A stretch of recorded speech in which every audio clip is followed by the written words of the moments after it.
aí galera, beleza? Como é que vocês estão? Meus amigos, hoje aqui traremos mais novidades sobre a eleição para a presidência da Câmara, o assunto mais importante do Brasil. E agora a bola da vez é que o bloco do Rodrigo Maia, no caso a esquerda, trouxe quais serão as diretrizes caso eles vençam, que vai desde abrir CPIs contra o governo, que há problemas para ministros, barrar decretos contra o governo e mais algumas coisas que vamos comentar aqui.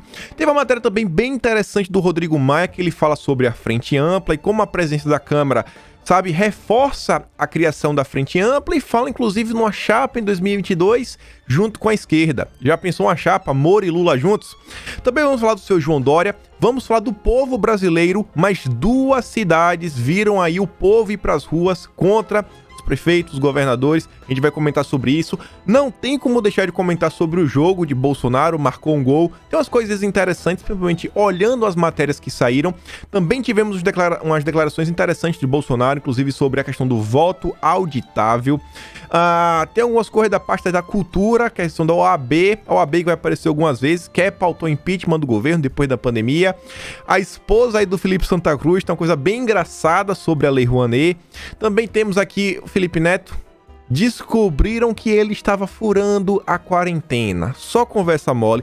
Vamos ter que comentar sobre isso. Tem mais narrativas para derrubar sobre o governo da estatal, que todo dia eu tento encaixar no final do vídeo, mas não vem dando tempo. Tem mais alguma coisa aqui que eu não tô lembrando aqui agora, mas a gente vai comentar ao longo do vídeo. Tem muita coisa, como sempre, e já vamos começar sobre eleição para a presidência da Câmara. E vejam só.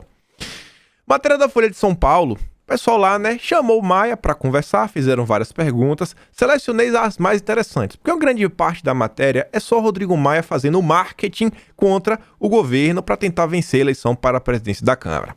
O título da matéria é: Bloco de sucessão na Câmara é sinal forte sobre aliança para 2022, diz o Maia. Vocês lembram que dias atrás eu gravei um vídeo falando o seguinte: alerta. Algo grande está acontecendo. É esse tipo de matéria que me faz reafirmar mais uma vez isso. Na verdade, agora para mim isso está cada vez mais consolidado. E o que foi que eu falei? Na minha visão hoje, está cada vez mais claro que a política brasileira está caminhando para um padrão um pouco similar com a política americana. De um lado, você vai ter lá os republicanos, tem uma tendência mais direita, tem pessoas que realmente são de direita, outras nem tanto. E do outro lado você tem os democratas, que vai desde o esquerdinha caviar até o esquerdão raiz, que é o bloco do Maia desse pessoal. E as últimas movimentações da política brasileira vêm mostrando isso. E você vê que, inclusive até dentro dos próprios partidos, essa animosidade vem crescendo. Não à toa, você começa a enxergar alguns rachas. Hoje, às vezes, pessoas do mesmo partido, ainda que elas não sejam de direita, elas veem que não é o momento para começar a se alinhar a essa frente ampla que vem surgindo. É como se a esquerda como um todo fizesse uma simbiose, se juntasse, e você tem o outro lado. Às vezes é melhor você ser oposição à esquerda. Isso vem tomando não só a política, mas também vem tomando nas redes. É uma nova estrutura da política brasileira. E aí na matéria falava lá que o presidente da Câmara reclama da condução do governo, toda aquela chiadeira do Maia de sempre. E aí fala o seguinte, o seu grupo na disputa avalia Maia um ensaio para a eleição presidencial de 2022. É um grande passo para diminuir as radicalizações no Brasil. E aí, olha só as perguntas que foram feitas. O senhor chegou a dizer que havia maioria para aprovar a reforma tributária. Por que não pautou então, Maia? Já que você tinha, por que você não pautou? E diz, não vou votar a reforma tributária. Não votar a reforma foi, do meu ponto de vista, um erro grave do governo. Agora a culpa é do governo.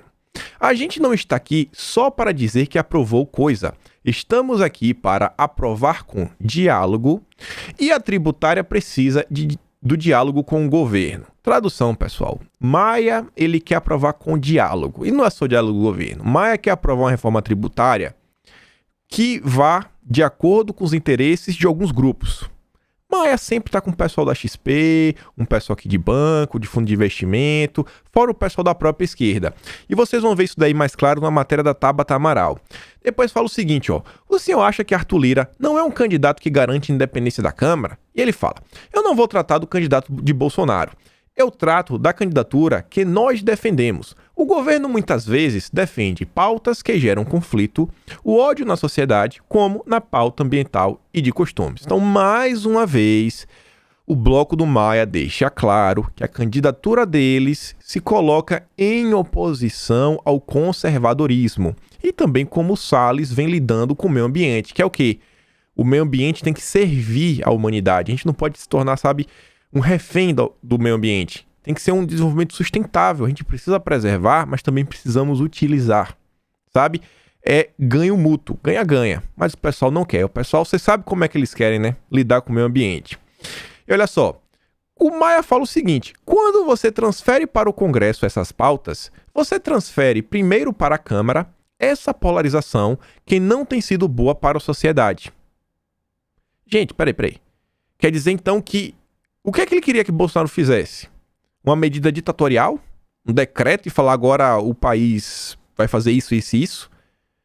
Quer dizer que Bolsonaro, ele tenta seguir o caminho democrático, que é a Câmara, o Legislativo, os representantes do povo, colocar as matérias e ele tá reclamando.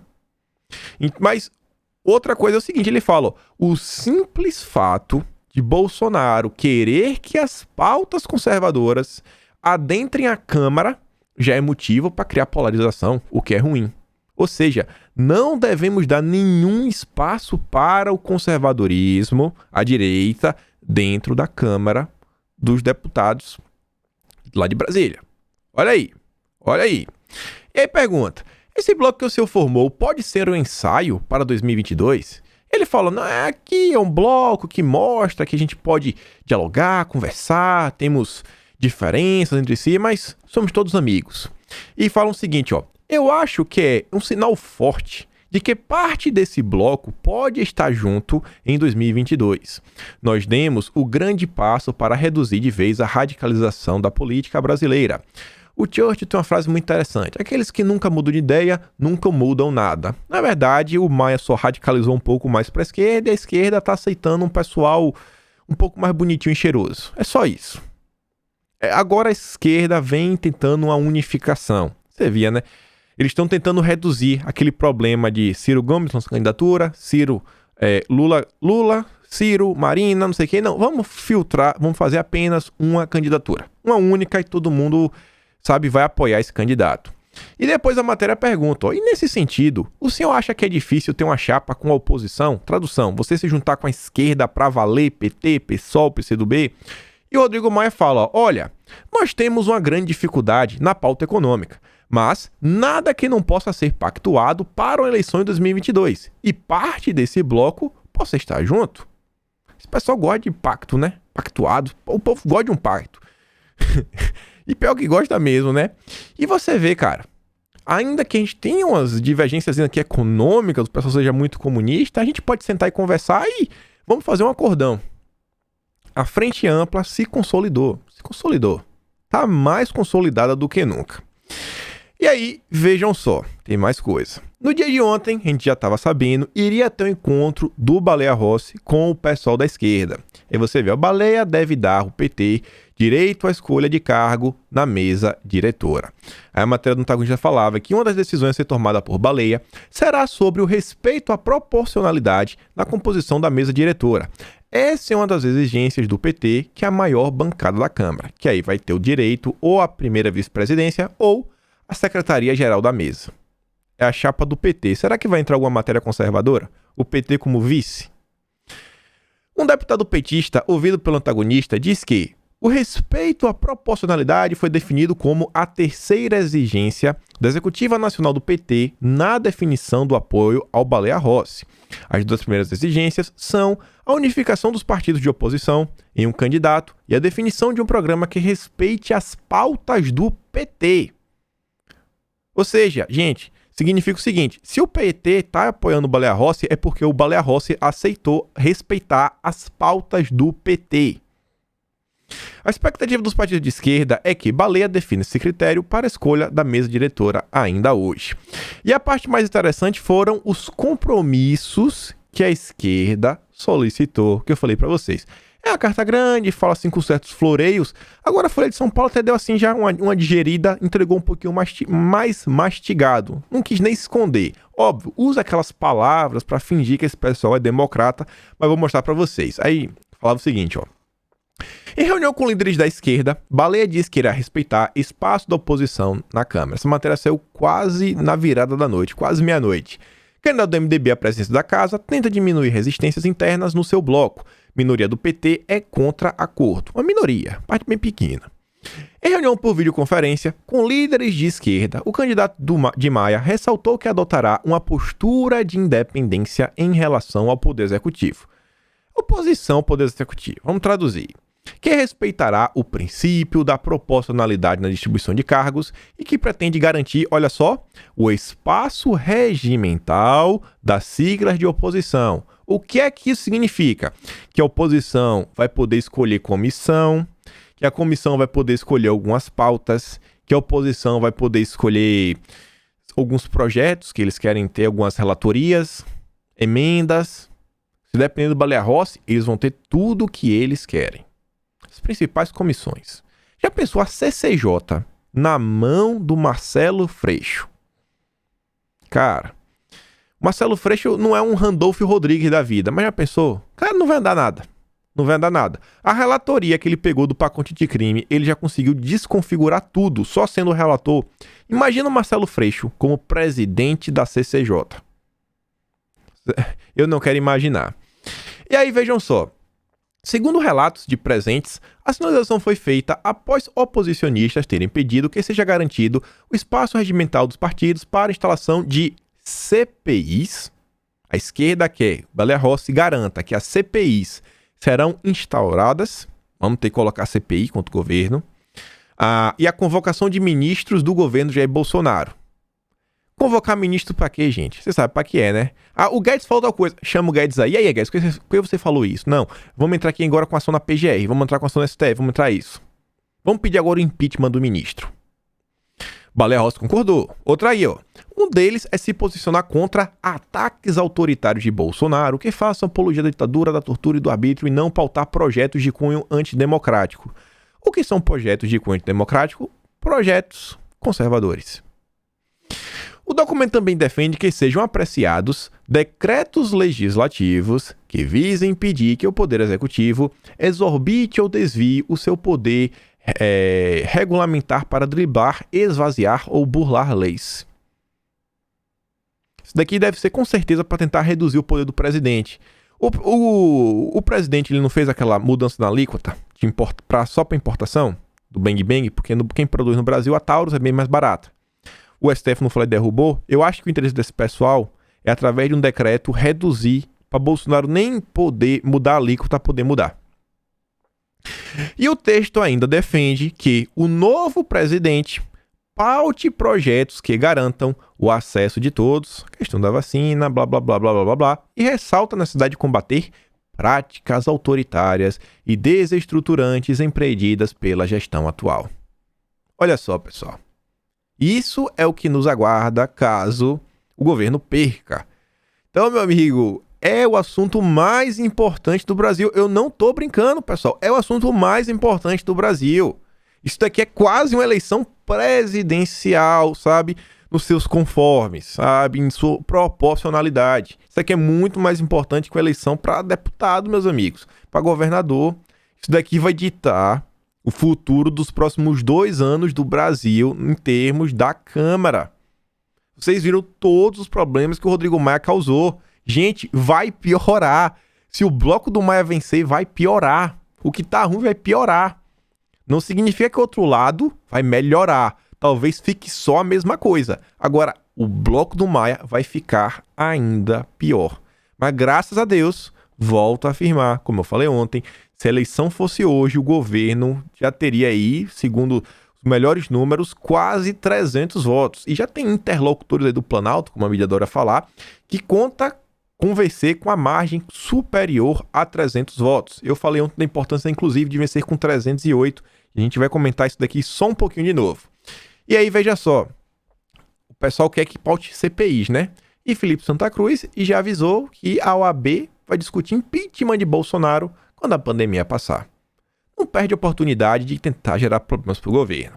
Em entrevista ao Valor Econômico, na segunda-feira, o presidente da OAB, Santa Cruz, diz que quando a pandemia acabar, a OAB deve discutir o impeachment de Jair Bolsonaro. Após a pandemia, vamos sim abrir esse embate no Conselho Federal. Muitos advogados e conselheiros me cobram isso cotidianamente. É o pessoal da esquerda, com certeza, né? Por isso que o judiciário brasileiro é do jeito que é. E aí teve uma matéria que... Aquele tipo de matéria que eu sei que as pessoas não vão dar atenção, mas vale a pena ler. Por quê? Existem algumas pessoas na política que você vê que pode ser o caminho que muitos grupos vão seguir. Por exemplo, a Tabata Amaral escreveu alguma coisa, não é só a opinião da Tabata. É a opinião que a esquerda caviar vai seguir, é a opinião que Felipe Neto apoiaria, é a opinião que o lobby do Renova BR, que é o lobby Lema, essa bancada, vem com força, um grupo de empresários muito grande, que pode pautar muita gente na Câmara, pessoal poderoso, com dinheiro, e ela está falando sobre a eleição para a presidência da Câmara. A visão dela, o que é que ela espera do resultado final. Pode ter certeza, o que ela pensa é o que uma parte da esquerda pensa, e principalmente esse grupo lobista que está por trás, né, do mandato da Tabata. Então vejam só, ela fala o seguinte: as eleições da Câmara e do Senado se aproximam. O Legislativo tem sido fundamental no enfrentamento à crise. Espero que os futuros presidentes se comprometam com a educação, renda básica, o direito das mulheres e com a reforma tributária, sem deixar de lado sua independência. Já percebeu uma pauta interessante? Reforma tributária. A Tabata também está defendendo a reforma tributária. Que reforma tributária ela defende? A mesma da carta que os bolsonaristas de primeira viagem assinaram, junto lá com Kim Kataguiri, o pessoal do Renova BR? Vocês entendem o que eu estava tentando falar o tempo todo? Pauta genérica não funciona. Pauta genérica, em termos políticos, cara, é furada. Você tem que ser bem específico no que você está apoiando. E a matéria da Folha de São Paulo, aqui, olha só, Tabata Amaral. Que olho na presidência do Legislativo, candidatos devem declarar prioridades para 2021 e 2022. Vamos ver o que a Tabata estava falando. Não é à toa que hoje as intenções estão voltadas para as eleições da Câmara e do Senado. Não se trata apenas de mais um pleito, mas sim do rumo de um poder que tem sido fundamental no enfrentamento da crise atual. A Tabata fala o que eu estou falando, é o assunto mais importante do Brasil. Por isso, precisamos discutir o que esperamos dos novos presidentes durante o biênio 2021-2022. É fundamental também que os candidatos estejam atentos ao trabalho desenvolvido pela Frente Parlamentar Mista em defesa da renda básica. Cara, uma coisa é o auxílio. Beleza. Agora já quer criar uma renda básica, um auxílio permanente o tempo todo. Quem é que paga isso? Vai imprimir o dinheiro? Vai aumentar a inflação? Quem quer pagar por isso, Tabata? Tabata, isso é meio estranho, Tabata. Renda básica. Uma coisa é se o Paulo Guedes vir discutir isso. Tem algumas escolas liberais que falam que pode ajudar na economia de forma positiva. Agora, quando a Tabata Amaral sugere, é meio complicado. E vocês vão ver questão quando fala da reforma tributária. Ela fala: uma série de audiências públicas com especialistas e representantes da sociedade civil nos lembram da importância de preservarmos e fortalecermos o Sistema Único de Assistência Social e o Cadastro Único. Para podermos financiar um maior investimento social, olha só, olha agora o link, ó. Para você pagar pelo investimento social, para você poder pagar, por exemplo, por uma renda básica, nós precisamos de uma reforma tributária que combata, olha só, a desigualdade e gere empregos. Como é que você vai combater a desigualdade? Na visão de Tabata, vamos taxar os ricos. Taxar os ricos realmente não dá certo, a gente sabe disso. Será que ela também quer que aumente os impostos? Gente, se você está falando uma reforma, não necessariamente uma reforma para menos. Uma reforma é só mudanças, pode ser para mais impostos. Por que não? Porque sabe, né? Mais impostos, a gente vai arrecadar mais e a gente vai poder ajudar mais as pessoas mais pobres. Vai aumentar o imposto que você paga? Pode ser que sim, pode ser que não, quem sabe. Então ela fala, ó, a forma como você pode utilizar para pagar por esse aumento da máquina pública assistencialista é com que, olha só, as propostas de emenda constitucionais 45/2019 e 110/2019 representam um bom ponto de partida para esse debate, que deve focar tanto na simplificação quanto na progressividade do sistema, imposto progressivo. Meu problema não é a forma. O problema é que é o seguinte, cara, eu não sou um as da economia. Não sou um as da economia, um gênio da economia. Meu canal não é sobre economia. Agora, eu sigo aquela máxima que eu sempre repito. Inclusive, eu aprendi com o professor Olavo de Carvalho, que ele falava o seguinte: eu prefiro um homem que não seja tão inteligente, mas que tenha um coração bom, do que um homem mau com muitas ideias boas. E aí a Tabata tá falando de reforma tributária. Temos que fazer reforma tributária. Sabe qual é essa PEC aqui, a 45/2019? É a proposta de reforma tributária do próprio Baleia Rossi. Que uns setores da economia falou, cara, vai aumentar muito o imposto pro meu lado. E essa reforma aqui, a 110/2019, está sendo construída pelo Senado e a quantidade de senador petista e de esquerda que está nesse meio também não está no gibi. Olha quais as ideias da Tabata. E olha os grupos que estão por trás, né? Vai vendo, meus amigos. E depois ela fala, por fim, ressalta a importância da PEC 134/2015, que garante a reserva de vagas para mulheres no Legislativo. Primeiro cria vaga para mulheres, cota para um grupo, depois cota para isso daqui, depois quem sobe para o índio, blá blá blá, tititi. Daqui a pouco vai parar onde isso? Cota para deputado, gente? É sério isso? As mulheres já não têm acesso ao fundo eleitoral, não têm acesso a tudo. Já não tem aquele negócio dos partidos que tem que ter no mínimo tanto para poder receber as verbas e tal, e tal. O Brasil está nas últimas colocações do ranking com representação feminina, blá, blá, blá, blá, blá, blá, blá. Então, o que é que você acha que o Baleia Rossi vai pautar caso ele vença? Um cenário. Tá bem claro, a Tabata, ela dá o número das PECs que ela espera que sejam pautadas. E parte da esquerda vai nessa linha também. Por isso, é imprescindível vencer essas eleições. É imprescindível. É a coisa mais importante que nós temos para fazer no Brasil até o dia 1º de fevereiro. É importante ressaltar, no entanto, que a aprovação desses projetos depende que o Legislativo mantenha a sua posição de independência, ou seja, continue sendo oposição ao governo, como o Maia vem sendo, porque senão ela tá falando, cara, se a gente perder, não vamos conseguir avançar com isso. Os novos presidentes precisam se mostrar comprometidos com a defesa da democracia e com o enfrentamento à pandemia, demonstrando vontade e habilidade política para liderar o Legislativo em um dos momentos mais desafiadores do nosso país. Ela sabe, a única forma da gente vencer é a gente garantir que o Baleia Rossi vença. Você viu o que o Felipe Neto falou, né? Ele faz pacto até com o rapaz lá de baixo para derrotar a chapa que vem sendo apoiada pelo governo. Tá? Eu não vejo como é que o pessoal cria tanto problema. E aí, Bolsonaro ontem, ele deu uns pronunciamentos, tem um vídeo lá que está no Foco do Brasil, a Carla Zambelli trouxe esse vídeo, as pessoas compartilharam nas redes. Não vou dar play no vídeo, mas vou falar de uma das ideias que ele falou. Mais uma vez, Bolsonaro veio a público para falar que ele está preocupado com a questão. A gente precisa colocar um voto auditável aí, cara. Poder auditar, poder fazer uma auditoria depois. Isso daí depende de uma PEC. Ele fala mais uma vez da PEC. A gente está buscando aí já ter uma maioria. Ou seja, os 308 votos. Se o governo, a base do governo aí vencer com 308 votos... É aquela mensagem para o Brasil, empresários, lobistas, é o seguinte, ó. Nós temos a maioria para aprovarmos tudo o que nós quisermos na Câmara dos Deputados. Cola comigo que o gol é certo.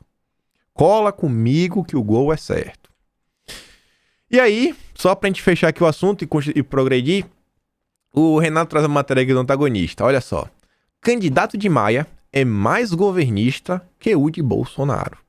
É mesmo? Tá bom. E aí Renato fala o seguinte, ó. Depois de ganhar um espaço na TV do desgovernador de São Paulo, o Diogo Mainardi passa a fazer campanha para o candidato do Maia à Câmara. Rapaz, lembrei agora qual é o que eu ia falar que eu não falei no índice. Vamos comentar sobre a mitada do Mendonça. Não, Mendonça ontem tava full pistola, testosterona lá em cima. Mendonça ontem deu uma em Sérgio Moro, que eu falei, rapaz, foi uma das melhores do ano. A do Mendonça ontem, cara, eu falei, tomara que conserve assim. Mendoncinha seja conservado desse jeito, mas a gente vai chegar lá. E aqui só uma notícia rápida também sobre o Dória, quem traz aqui é o próprio Renato. De novo, fala o seguinte, ó. Dória enfrentará em 2021 CPIs que o PSDB manobrou para barrar em 2019. Hein, Dória? CPI, né? No sem calço. Manobrou para evitar, mas agora vai dar. E são em vários setores. Não vou falar, né? É só o que tá por vir. 2021, gente, eu realmente espero que seja o ano daqueles, sabe? Mas um ano bom pra gente ficar dando risada o ano todo. Vai ter momento que a gente vai chorar, mas eu quero poder rir também no 21. Eu quero. Comissões da Assembleia Legislativa de São Paulo são usadas tanto para desgaste político como para exposição de irregularidades. E a gente vai mostrar algumas irregularidades, hein, Dória? Tem muita coisa errada nesse governo. E aí o Renato fala, ó, calor no calça colada. Bem que poderia surgir a CPI da vacina para completar a lista que só cresce. Vai vendo. E aí, não é sobre o Dória, mas é relativo a São Paulo. O Gil Diniz entrou aí, protocolou, né, uma ação popular para derrubar mais uma maldade de Dória e Covas com os mais pobres de São Paulo. Por quê? Eles tiraram a gratuidade de idosos de 60 a 65 anos nos transportes públicos. Eles não pegam ônibus, então eles não ligam. Dória não poderia ter feito isso via decreto, mas o que esperar do calça apertada? Obrigado, Gil. Siga assim, firme e forte. E aí um assunto que todo mundo está reclamando, que o governo não faz nada para resolver isso, aquilo, outro. Um dos laboratórios, que depende deles, né, pedirem uma análise emergencial da Anvisa, se pronunciou, que foi a Pfizer, e falou que eles não vão submeter pelo uso emergencial. E falou, a empresa optou por processo de submissão contínua, aquele processo meio que comum. Dessa forma, os dados técnicos do imunizante são encaminhados à agência à medida que são gerados. Pfizer considera que a opção é mais célere. E a questão é a seguinte, segundo a empresa, houve a reunião com a Anvisa em 14 de dezembro, mas a agência exigiu condições que fazem com que a aprovação leve mais tempo. As negociações para aprovação definitiva, contudo, prosseguem. A Anvisa falou, aqui no Brasil você tem que apresentar isso e isso, para que nós possamos garantir a máxima proteção para a nossa população. Aí eles, como ia ser um processo meio que só para atender o Brasil, a Pfizer falou, na boa, eu não vou seguir por esse caminho, é melhor aqui na boa, vou apresentando, né, os dados. Então, esse pessoal que quer cobrar tanto o governo, cobrem os laboratórios. Cobrem aos laboratórios. A Anvisa só está seguindo com o protocolo. E aí, pessoal, já falando aí desse processo, sempre a gente acaba lembrando do país que o Dória tanto ama. Vejam só. Tem aí um projeto que está na Câmara dos Deputados, dessa vez para obrigar que todos os servidores públicos, na casa vai ser o servidor, sejam vacinados. Todos, sem exceção. Sabe de quem é esse projeto? Da autoria, o gênio, Fausto Pinato. Ele não é ninguém mais, ninguém menos do que o presidente da Frente Parlamentar Brasil. Preciso falar a palavra, né? O é suficiente para entender. Vocês entendem? Vocês entenderam. De quem viria? De quem viria essa ideia? E aí, continuando, não vou falar muita coisa, mas uma jornalista que vinha cobrindo o que vinha acontecendo desde o início, lá na cidade, que a gente não pode pronunciar o nome, do país que a gente também não pode pronunciar, vai tomar aí 4 anos de sol quadrado. Vocês entenderam, né? E aí, pessoal, depois da notícia ruim dessa, graças a Deus ainda estamos no Brasil. Eu não tô no Brasil, né? Mas minha família tá e eu me preocupo muito com minha família. E você vê que isso daqui é aquela matéria que você fala assim, cara, sabe? Dá uma alegria. Essa daqui é aquela tipificação que dá alegria, porque não é vereador, não é prefeito, não é deputado, não é governador, é o povo. O povo exercendo o poder que possui em mãos. E, gente, ontem foi a vez, vejam só, de manifestantes em Angra dos Reis se manifestarem contra as restrições, principalmente no que diz no entorno ali do setor de turismo. Falou, cara, não dá mais. Mais uma cidade. Búzios, Montes Claros, Manaus, lá no Amazonas. Agora, Angra dos Reis. Você tem aqui, ó, mais fotos. Angra dos Reis e quinta cidade. Dessa vez foi a vez de Juiz de Fora. Uma cidade aí, né, que aconteceu o que aconteceu com o nosso presidente. O caso Adélio. Olha só. Pessoal, é vocês estão tomando a responsabilidade nas mãos. E está na mão de vocês o futuro do nosso país. Então, descruzem os braços, confiem no poder de vocês e não parem. Não parem. E aí, pra falar do jogo de ontem. Aí não tinha como não falar, né? Bolsonaro. Vai falar do gol, vamos falar umas besteirinhas aqui, uma alegre, mas tem umas coisas interessantes pra falar. Tem umas coisas interessantes mesmo. Uma matéria do Estadão fala o seguinte, ó. Bolsonaro diz que o Brasil não aguenta lockdown e elogia desrespeito ao isolamento. Bolsonaro falando, o povo realmente tem que se manifestar. E aí fala, ó, Bolsonaro elogiou as pessoas que decidiram desrespeitar os decretos. Blá, blá, blá. O pessoal fica todo nervosinho, né? Depois da partida, Bolsonaro parou para falar com os jornalistas, disse que todos estavam de máscara, menos eles. E fala um monte de coisa e fala o seguinte, ó. Temos que ter cuidado com os idosos e quem tem comorbidades. Essa condição, né, pandemia, vai ficar para a vida toda, cara. As doenças não desaparecem assim. Não aguentamos mais um lockdown, mais medidas restritivas. Quebra a economia. Bolsonaro tá apoiando o povo, tá mandando a mensagem, mas sozinho ele não vai ter como resolver isso. E 3 cidades já mostraram que o poder está na mão de vocês. Vocês estão com o poder na mão, a faca e o queijo na mão. E ele diz que questão da vacina, cara, ele já liberou um cheque de 20 bilhões. Tem um monte de gente no olho dele, né? Ou você acha que todo mundo está de boa intenção? E aí, Bolsonaro aproveitou para deixar a crítica mais uma vez ao Dória. Aqui tem um presidente que não tem medo da verdade, não está fazendo demagogia, não está com máscara no estúdio e quando está em Miami, está sem máscara. É a velha questão do Dória aí, né? Todo mundo sabe o que é que ele vem fazendo.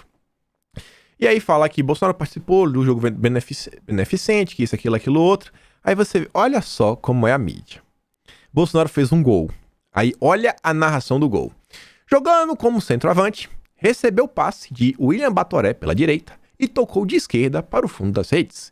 A defesa adversária ficou parada, esperando o impedimento que não houve. O presidente estava atrás da linha da bola. O técnico do time foi o ex-jogador Clodoaldo dos Santos e da seleção brasileira.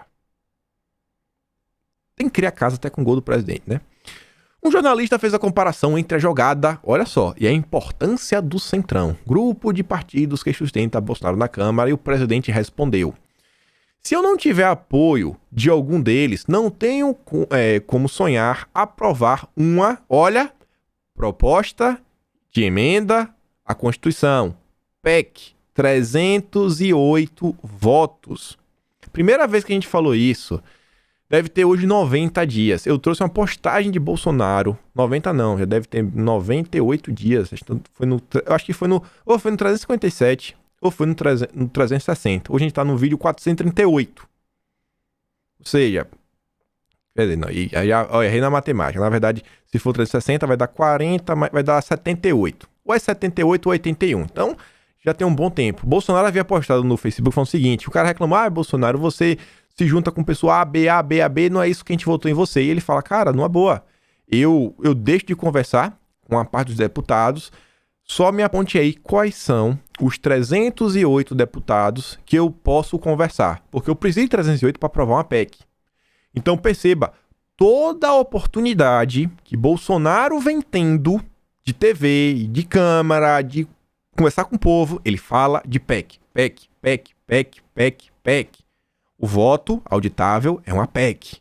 Reforma da Previdência, foi uma PEC, né? Mas reforma tributária, PEC. Reforma administrativa, acho que também vai ser uma PEC. Olha as importâncias das PECs. Não à toa, Bolsonaro está tentando dar esse recado do tempo todo, pessoal. O tempo todo. E aí você vê, né, que eu só quero mostrar só a manchete sobre o jogo, porque o pessoal não perde a oportunidade de passar vergonha. Poder 360. Assista. Bolsonaro faz gol com o pé esquerdo em jogo beneficente. Com o pé esquerdo pra falar o quê? Que é da esquerda? Com o pé esquerdo? O pessoal gosta de criar casos, né? Como eles querem falar isso. Não é pra falar que ele chuta com as duas pernas. E aí o interessante é o seguinte, ó. Enquanto o Bolsonaro fez um gol, chutando que nem com a perna boa dele, chutando, bate com as duas, né? O cara é profissional, histórico de atleta. Olha lá, ó. Até nisso, Bolsonaro vence o Lula. Lula erra pênalti, tem segunda chance e faz gol em inauguração de campo. O goleiro pulou pro lado contrário de propósito, aqui foi em 2017. E E o gol de Bolsonaro, cara, foi gol de centroavante, viu? Ronaldo Fenômeno. Saiu correndo ali na entrada da área, entrou com tudo, furou a zaga e chutou pra dentro. E ainda caiu. Aquele gol que você fala assim, velho, não tinha como não cair. O cara se jogou no chão depois, velho. Olha que foto, olha que foto. Parece que ainda fez um meme aí. Na antiga Super Nintendo, quem foi da década de 90, Superstar Soccer. Olha aí. Cara, o pessoal não perde tempo. E essa foto aqui? Olha essa. Não. É isso daqui é que falta, rapaz, o pessoal. Isso é que tava faltando na direita. Sabe, esse humor que vem se dispersando. Cada dia eu percebo que o pessoal tá ficando ranzinza. Cara, tem que aproveitar essas situações aqui, ó. Dando uma rasteira aí no Lula, velho. Quem trouxe aqui foi o André Iglesias. Ele botou aqui, ó. Essa é a mais maneira. Não tenho que duvidar. Essa foi a melhor montagem de Bolsonaro. O pessoal também botou aqui, ó. Bolsonaro e o fenômeno. O mito e o fenômeno. Acho que a barriguinha, né? A barriguinha saliente. Os croquetes aí.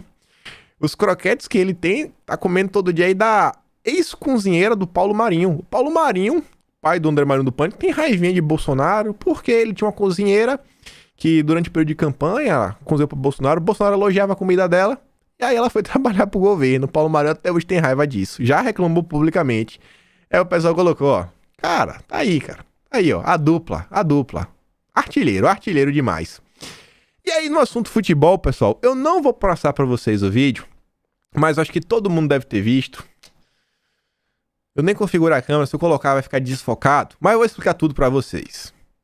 Felipe Neto foi pego furando a quarentena que ele tanto prega. Ele fala que ele não sai de casa, que isso, que aquilo, aquilo outro. Todo mundo sabia que era balela. E ontem conseguimos ter a prova cabal disso. Ele aí, ó, com a camisa 7, goleiro, tá aí. E quem trouxe foi o Rica Peroni, viralizou com o Rica Peroni, eu não sei quem foi que filmou. Ele fala o seguinte, ó. Quer dizer, primeiro eu vou ler o que o Felipe Neto falou. Ele fala o seguinte. Deixa eu até botar aqui uma voz de Felipe Neto. Putz, eu nem tenho certeza se é essa voz aqui. Eu acho que essa é a voz do Felipe Neto. Deixa eu ver, é a mesma voz de Felipe Neto. Errei. Decidi jogar o último futebol do ano. Como goleiro, indo e voltando de máscara, sem contato com ninguém e passando álcool em tudo. Ainda assim é um erro. Não cometerei novamente até a chegada da vacina. Peço perdão pelo mau exemplo. Galera, na boa, no vídeo, em nenhum momento, ele está de máscara. E aí o Rica Peroni fala o seguinte, ó. Mentira. Eu jogo do seu lado e quem te filmou hoje foi meu amigo. Você jogou muitas vezes na pandemia. Eu vi. Nem sempre seu segurança manda parar de filmar e consegue igual a hoje. Seja homem, irmão. Cara, o cara tá gravando, o segurança tá lá aliciando o cara, querendo forçar o cara para ir gravar. Não, você está incomodando o Felipe Neto. Cara, o que eu tô fazendo? Ele é uma figura pública, eu tô aqui só filmando o vídeo. O segurança vai lá pra tentar impedir, né? Vai jogar bola com segurança, pra não ser visto. Grande hipocrisia, hein, Felipe Neto? Que grande hipocrisia. E aí você vê que o Nicolas Ferreira fez uma frase sensacional. Fala o seguinte, ó. Se o Felipe Neto não aguentou segurar a vontade de jogar bola e quebrou a quarentena, imagina quem precisava ir trabalhar para sustentar sua família. Você é um hipócrita, cara. Sem mais. Ele pode furar para jogar bola, mas você não pode sair de casa para trabalhar. Fique em casa, a economia a gente vê depois. Enquanto ele tem um cinema em casa, ele realmente tem um cinema, são 16 lugares. Acho que ele gastou 100 mil pra construir o cinema, mora na mansão. Ele falou, se vangloria de ter um cinema em casa, trabalha de própria casa, né? Grava vídeo, diversas coisas. Ele quer que você, sabe, sobreviva aí com vários filhos, com 600 reais por mês. E, cara, fica em casa aí. Em casa e depois a gente vê. Porque você pode comer, sei lá, você pode ficar sem comer alguns dias. Felipe Neto, ele não pode ficar sem jogar bola. Parabéns, Felipe Neto. Parabéns. Cara, você é realmente repugnante. E aí, outro caso desse pessoal aí, né, que adora dar uma mitadinha, foi esse daqui. Vejam só. Vocês vão lembrar da época da Thelma, se não me engano, ela é médica, até acho que também já foi ex-BBB. Ela fez uma propaganda aí pra mandar você ficar em casa. Daqui a volta, ó, fique em casa. Ela embolsou, vou mostrar pra você quando ela embolsou nessa propaganda. Enquanto ela manda você ficar em casa, ela foi para uma ilha paradisíaca passar o Réveillon com as amigas. E aí quem traz foi o próprio Eduardo Bolsonaro, que fala o seguinte, ó. Matéria do Léo Dias. Tinha que ser o Léo Dias, né? Thelminha recebe R$180 mil de São Paulo por campanha de combate à pandemia. 180 mil. Valores divulgados pela prefeitura. Parabéns, Bruno Covas. Parabéns, né? Fique em casa. Esse pessoal vai para a ilha paradisíaca. E Eduardo diz, lembrando que para protagonizar a campanha Vista Abaixo, a ex-BBB Thelma Cisa embolsou 180 mil em dinheiro público pago pela prefeitura paulistana de Bruno Covas. É da turma do Felipe Neto. É da turma do Felipe Neto. E aí, já que a gente tá falando de dinheiro público, mais hipocrisias, o Eduardo aqui trouxe, eu até tinha feito também esse comentário, mas trouxe aqui do Eduardo mais uma vez, ele fala o seguinte, ó. A OAB de Felipe Santa Cruz, mais uma vez o Felipe Santa Cruz no vídeo de hoje, né, entrou com um mandado de segurança coletivo para obrigar a Secretaria de Cultura a liberar sem controle, de uma vez só, 1,2 bilhões de reais em projetos da Lei Rouanet. Aprova tudo. Querem transformar o André Porciúncula num carimbador. Eles estão tentando isso o tempo todo, gente. O governo Bolsonaro fechou a torneira. Vocês estão vendo aí, gente? 1,2 bilhão de reais que o governo Bolsonaro fechou de torneira. O pessoal às vezes não quer comentar, né, dos acertos.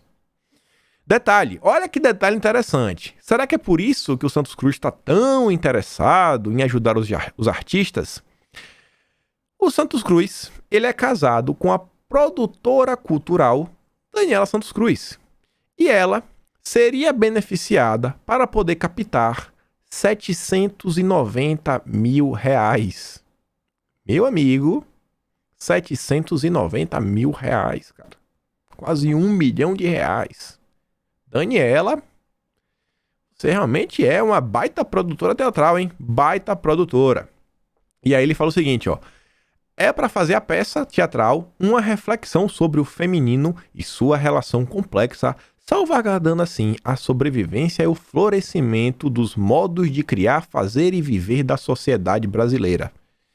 E aí, você que me escuta, eu te pergunto, como você se sente sabendo que um dinheiro de imposto que poderia ser usado para qualquer outra coisa tá sendo aí para Dani fazer uma peça dessa? Você tá satisfeito? Como o dinheiro do imposto do brasileiro tá sendo utilizado? Tá satisfeito? 1,2 bilhões é o saldo referente a novembro e dezembro de 2020. Imagina isso o ano todo. Só é 2 meses. Aí você vê, ó. Olha aí. Olha aí. O valorzinho, ó. 769. 1,2 é da secretaria. Só novembro e dezembro o pessoal quer 1,2 bilhão. Imagina o ano todo que o governo não vem travando. Brasil não é para amadores. E aí, já que a gente falou do Santos Cruz, aqui, na boa, foi o ápice do dia de ontem. Na minha concepção, foi melhor que o gol do Bolsonaro. Foi o gol do Mendonça. O Mendoncinha, eu nem gosto muito do Mendonça. Eu tenho umas coisas contra o Mendonça, discordo dele em vários pontos. Eu achei que ele podia ter defendido mais o pessoal na época do inquérito das fake news. Não vou esquecer de algumas atuações dele, mas não dá pra falar que ontem o Mendoncinha mandou bem. Mandou bem demais. Cara, eu vou mostrar pra vocês, pra quem não viu. E como tudo começou. Lá vem o biografado, o Fujão, fazer uma postagem daquelas só pra gerar o caos no Twitter. A gente não sabe, na verdade, se é ele ou se é a Rosângela que faz as postagens. Mas ele fala o seguinte, ó. Vários países, inclusive da América Latina, já estão vacinando seus nacionais contra a pandemia. Onde está a vacina para os brasileiros? Tem previsão? Tem presidente em Brasília? Quantas vítimas temos que ter para o governo abandonar o seu negacionismo? Ué, a Anvisa mesmo falou, cara, a Pfizer que não quer. Tem presidente em Brasília. Cara, tava todo mundo... Como é que responde um cara desse? Dá pra levar a sério um militante? Um militante de esquerda igual a Moro? Trabalha aí pra... O Mendonça vai falar pra que ele trabalha. E aí, lá vem o Mendonça. Como quem não quer nada. Aquele jeitinho dele. O Mendonça ficou full pistola, viu? Falou o seguinte. Vi que Sérgio Moro perguntou se havia presidente em Brasília. Alguém que manchou sua biografia tem legitimidade para cobrar algo? Alguém de quem tanto se esperava e entregou tão pouco na área de segurança? Quer cobrança? Porque em 6 meses aprendemos mais drogas e mais recursos desviados da corrupção do que 16 meses de sua gestão. Rapaz, Mendonça lançou a braba. Você acha que ele parou por aí? Parou por aí não, porque Moro respondeu. Aí lá vai Moro. Moro achou pouco, tomou essa pancada. Moro tentou sair por cima e depois tomou outra, que essa aí, rapaz, acho que Moro vai dar uns dias aí fora da internet, viu? Vai voltar só pra desejar feliz ano novo. Mas ele vem falar o seguinte, ó. Ministro, o senhor nem teve autonomia de escolher o diretor da PF ou de defender a execução da pena da condenação em segunda instância. Mudou de ideia? Então me desculpe menos. Faça isso e daí conversamos. E aí eu comentei no Twitter assim, eu falei, galera, Moro tá afirmando que ele ajudou e salvou o tráfico. E o pessoal falou, como é que você tá dizendo isso de onde? Meus amigos, olha só a matemática. O Mendonça tá falando que em 6 meses eles aprenderam muito mais do que o Moro. E foi uma mudança de Moro mais o diretor-geral da PF. E o Moro tá falando o seguinte, ó, que o Mendonça não teve autonomia. Quem colocou lá o diretor-geral da PF foi o presidente, que eu não sei se você sabe, é uma atribuição do presidente escolher. É função do presidente, é o presidente que escolhe. Mas o Moro escolheu o diretor da PF dele. Ou seja, Moro escolheu um cara que juntamente com ele, enquanto ministro, foram responsáveis por travar o combate ao tráfico no Brasil. Foi ambos saírem e as coisas começaram a andar. Moro tá deixando claro, se não fosse a autonomia que eu tive, sabe, o tráfico ia sofrer muito. Ano 16. Isso ali, na verdade, o Moro tá fazendo uma campanha, sabe, pro PCC, pro Comando Vermelho, falando, ó, galera, foi eu que ajudei vocês, viu? Se não fosse eu, a realidade ia ser a realidade que vocês possuem hoje. Do Mendonça aí, do Bolsonaro, do Rolando Alexandre, da PRF, do Ágil, aí prendendo tudo. Não tá passando nada, prejuízos bilionários. Sou eu que estou ajudando o Foro de São Paulo. E vocês sabem, esse pessoal aí, né, tá ligadinho no Foro de São Paulo, só pensando nas Farc. O Moro deixou claro. Só que aí o Mendonça, cara, tava naqueles dias. O Mendonça tava ontem nervoso. E ele respondeu o Moro de novo, e deu duas pancadas. Essa aqui foi a primeira. Ele fala o seguinte, ó, primeiro, defendi da tribuna do STF a execução da pena a partir da condenação em segunda instância. Segundo, Rolando Alexandre é o meu diretor da PF, até porque sua gestão tem resultados muito melhores que a anterior. O Valeixo, pra quem não sabe, foi o Moro que trouxe, aquele pessoal lavajatista, tudo mais, Banestado, sabe como é, né? O Banestado, a turminha do Banestado, vamos chamar assim, que a gente sabe onde que o problema começa. E o Mendonça termina falando, ó, amiguinho, agora, se não por mim, mas por sua biografia e pelo povo brasileiro, porque sua gestão tem resultados bastante inferiores aos da minha gestão. Jogou na parede, cara, assim, ó. Vai, fala aí, Moro. Por que foi tão ruim? Fala, Moro. Fala, meu amigo, fala. E aí, Mendonça, depois ainda emplacou mais duas pro meu comentário, porque no Twitter, eu não sei, ele deveria ter colocado um embaixo do outro, mas ele não colocou. E depois ele levou pra completar. O Mendonça onde ele tava, ó, tava mitando das ideias. E por falar em escolha, Sérgio Moro, por que você escolheu trabalhar para o Grupo Odebrecht? Não coloco o Brasil à frente do ego, digo, biografia. Trabalho não para dar entrevistas, para dar mais resultados que opiniões, para tirar menos fotos, para timbrar mais recursos do crime organizado. É salutar para o país, comparar questões. Vamos. E aí, Moro, te chamou na chincha aí. Rapaz, Mendoncinha ontem tava que tava. E aí o Moro desapareceu, né? Depois dessa, o Moro desapareceu. O antagonista ainda foi defender o Moro, soltou uma matéria. Ai, Mendonça fala isso, blá, blá, blá. Aí no final da nota, Moro escolheu trabalhar para o Odebrecht porque ele não quer trabalhar para o Dias Toffoli e para o Gilmar Mendes, igual você. Jornalismo militante, né, antagonista? Se ficaram doídos. Ardeu. Mendonça ontem botou sem dó e nem piedade. Cara, assim, bem claro. Moro, eu tô no seu lugar, em 6 meses eu fiz mais do que você fez em 16, sabe? 1/3 com mais resultado. Chupa, Sérgio Moro, chupa. Parabéns, meninos. Ontem lavou a alma. E aí o pessoal colocou, né, as fotos. O pessoal não deixa barato. Olha que foto sensacional. Moro, troféu Operação Abafa, Tucano. Beltrán tampa a boca, esconde os olhos aí dos outros procuradores. O Lima aí de ouvidos tapados e o PSDB lá no fundo. E uma coisa, pessoal, que na boa me deixa feliz. Quando eu vi isso daí, eu falei, cara, que felicidade de ver. E depois que eu compartilhei, a Gabi, ela, assim, acho que é Arlete, né? Arlete. O nome dela é Arlete. Gabi é só o perfil lá na rede social. A Arlete, ela falou, cara, isso daí foi graças a assistir um vídeo seu ou outro. Que ela trouxe lá, né? Moro falou tanto da questão do diretor da PF e ela coloca, ó. Moraes se reuniu com o chefe da PF em São Paulo 3 dias da operação. Com quem? Com Disney Rossetti. O diretor da PF que Moro queria colocar. Ex-número 2 da PF vai trabalhar no TSE. Disney Rossetti. Disney Rossetti é o número 2 da PF de Moro. E aí falava também de mais coisas ligadas ao Disney Rossetti. E aí percebe, quando eu vejo assim que o povo entendeu qual era a jogadinha do Moro pra manter a PF, sabe, na rédea curta, colocando na Alexandre de Moraes, vencemos. Vencemos, pessoal. A gente venceu. E aí o Fiuza vem lá, né, pra falar o que Sérgio Moro fez para combater a pandemia. Uma lei ditatorial que fere direitos básicos do cidadão, barbarizado por tiranetes com a complacência dele, que ficou em casa fazendo demagogia fantasiada de ciência com Mandetta e abandonou o cargo em plena crise. Biografia é tudo. E aí, gente, eu quero só ler um relato aqui para vocês verem como a questão da segurança pública é uma coisa muito importante. O pessoal que fala, porque o governo abandonou o conservadorismo. Meu amigo, vê se esse cara aqui ele tá preocupado com conservadorismo. Ele fala o seguinte, ó. Eu moro num bairro dominado pelo tráfico desde que eu entendi que as coisas são como elas são. Ele fala que era meio ruim, mas que em 2020 a coisa ficou ainda pior. E foi exatamente quando esse pessoal passaram a tomar as práticas de milícia. A primeira atitude foi monopolizar a venda do gás. Só podemos comprar agora no fornecedor oficial.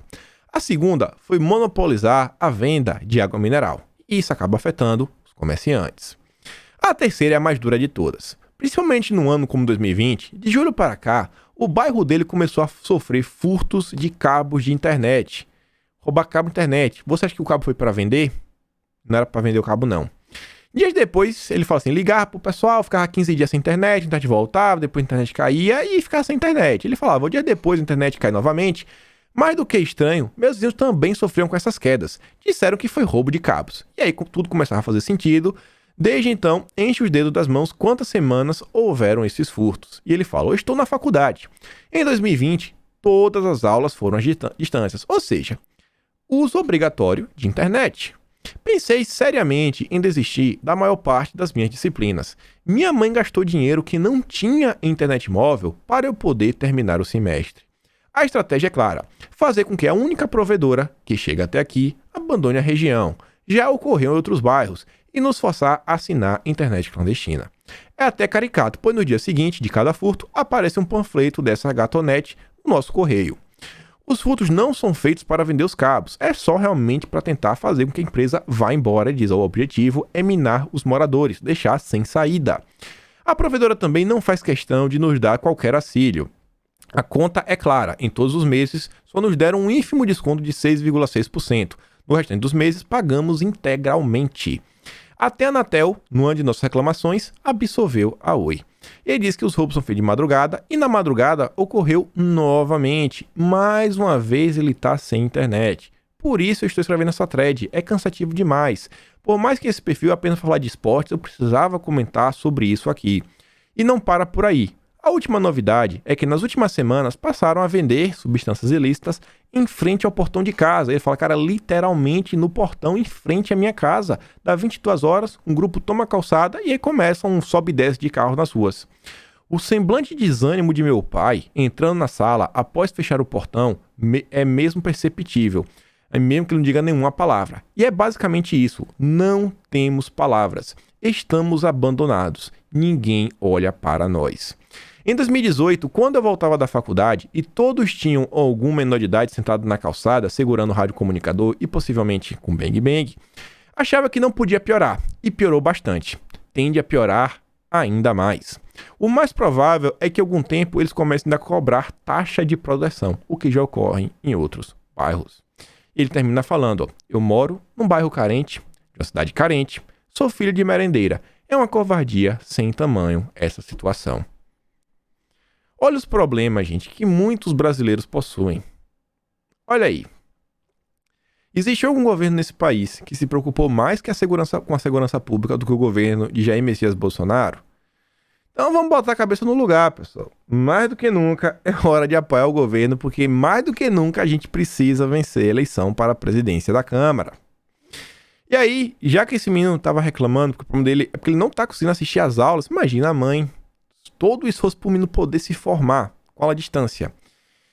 E aí, a gente tá vendo também o Nadalim sofrendo pressão de entidades aí, né, de lobby da educação contra ele, mas você vê a felicidade, que eu tenho certeza que o Nadalim fica quando ele recebe essas postagens. Aqui, uma da Geise e outra da Adriana. Não sei se o Nadalim recebeu da Adriana, mas Nadalim, se você assistir, eu sei que minha tia, sua irmã, acho que é a Miriam, me desculpe minha tia se não fosse o nome, você assiste, conte pro Nadalim, olha só, a Adriana Cruz fala o seguinte, ó, pois meu filho está lendo, sabe seu nome, baixei o app do Grafogame, está lendo os livros do Conta Pra Mim. Sem poder ir pra escola, o menino tá lá, lendo Conta Pra Mim, jogando o Grafogame, ajudando aí as crianças aprendendo a ler e escrever. E a Geisa diz, ó, parabéns, Nadalim, os meus estão amando o Grafogame, estão lendo e sabendo diferenciar os sons das letras. Isso é o máximo, pois era trabalho desempenhado pela fono deles também. Excelente, continue, não pare. Educação brasileira tem jeito, gente. A educação brasileira tem jeito. Confia no Nadalim.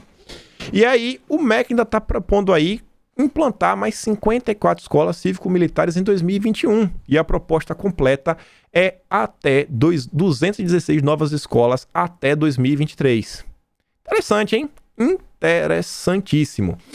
Quero comentar agora as coisas bem rápido, em 3 minutos, não sei se vai dar tempo. Primeiro, o Ricardo Salles vem a público falar, ó, R$1 bilhão por ano, só de royalties, e a prefeitura de Ilhabela é incapaz de fazer saneamento. Gastos com shows, estátuas, desapropriações milionárias, mas nada de infraestrutura de coleta e tratamento de esgoto. Votos de sucesso e muito trabalho ao novo prefeito. Tá vendo aí, né? E esse é o meio ambiente que esse pessoal quer combater. A visão do Salles. Que é uma visão de sustentabilidade. Acabar com o lixão, criar aterro, implantar esgoto.